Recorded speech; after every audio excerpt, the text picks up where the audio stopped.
Od Cristiana Ronalda preko Obame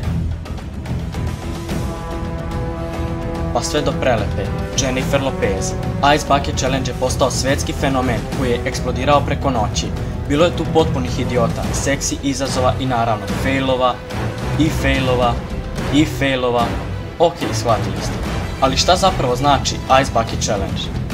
Ovaj challenge je osmišljen kako bi se digla svijest o jednoj opakoj bolesti imena ILS. Naime, svako ko se polije vodom u kojoj je led, trebao bi po pravilu da donira $10, odnosno onaj koji to odbije $100.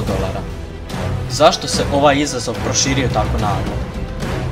Odgovor leži u principu samog izazova, odnosno kada se polijete hladnom vodom, izazivate sljedeće 3 osobe da urade to isto, a te osobe će izazvati nove 3 osobe i tako dalje, čime ovaj izazov postaje sve prošireniji. Gotovo čitava planeta se uključila u ovaj projekt, uključujući skoro sve poznate ličnosti poput fudbalera, glumaca, uspješnih ljudi i prelepih manekenki. A Charlie Sheen je još jednom dokazao kolika je legenda i polio se ni manje ni više nego sa $10.000. Pored poznatih ličnosti, u ovaj projekat se uključila skoro čitava balkanska YouTube scena, među kojima smo i mi.